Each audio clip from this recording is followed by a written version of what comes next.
చెప్పేదన్నా urea బస్తాలకు వచ్చిన urea బస్తాలకే వచ్చిన నేను. మనిషికి 2 లైన్లు నిలబడితే మనిషికి 2 రాస్తాను. మనిషికి 2 మరి 2 సరిపోతాయా?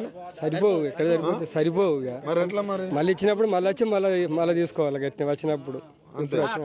ఎందుకు మరి గత ప్రభుత్వం ఉన్నప్పుడు ఇట్లా ఏమన్నా ఇబ్బంది అయిందా? ఇట్లా అప్పుడు ఏం లేదు, ఖాళీగానే కులాలు దొరికినాయి. ఇప్పుడు కొంచెం షార్టేజ్ అన్నట్టుగా. మరి కాంగ్రెస్ వచ్చినాక ఎట్లా ఉంది మీ రైతుల పరిస్థితి? రైతు బంధు పిండి బస్తాలు అయితే బాగా, కానీ పిండి బస్తాలు అయితే ఇబ్బంది అవుతుంది. ఎన్ని బస్తాలు ఇబ్బంది అవుతుంది అంతే. వేరే ఏం లేవు కానీ పిండి బస్తాలు ఇక వారానికి ఒకసారి వస్తాయి. అట్లా వస్తే లైన్లో నిలబడితే మనిషికి 2 రాస్తాను. లైన్ లో నిలబడాలి, రాయించుకోవాలి. ఎన్ని గంటలకు రావాలి లైన్ లో నిలబడాలంటే? వచ్చిన దగ్గర ఇప్పుడు 2 గంటలు అవుతుంది. గంట లేవగానే వస్తాం కదా. ఇక అత్తే లైన్లో నిలబడితే ఎవరు ముందుకు వస్తే వాళ్ళ లైన్లో వచ్చిన వాళ్ళు వచ్చినట్టుగా వాళ్ళ పేరు రాసుకొని పైసలు తీసుకొని సెల్ నెంబర్ వేసుకొని పాస్బుక్ ఇట్లా మరి ఇట్లా కష్టాలు అయితే ఇబ్బంది కదా మీ రైతులకి? ఇబ్బంది అయితే ఏం చేయాలి? యూరియా బత్తా లేకపోతే ఇబ్బంది అట్లా యూరియా ఇబ్బంది అవుతుంది. ఏం చేస్తాం ఇప్పుడు? యూరియా లేకుండా 20 అట్లా ఫస్ట్ అవి వేసుకుంటాను. నిన్న మొన్న ప్రెస్ మీట్ పెట్టిండు రేవంత్ రెడ్డి.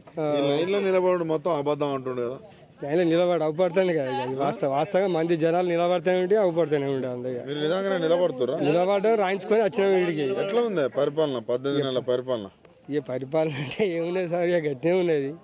కేసీఆర్ ఉన్నప్పుడు బాగుండే. అప్పుడు పిండి బస్తాలు కనుక ఖుల్లా ఉండే. ఇప్పుడు మాత్రం అయితే కొంచెం షార్టేజ్ ఉంది. రైతు బంధు ఎట్లా ఇస్తాను మీకు? రైతు బంధు పడతాయి. రైతు బంధు పడ్డాయి అంటే ఒకటేసారి ఫస్ట్ ఉన్నప్పుడు వచ్చింది.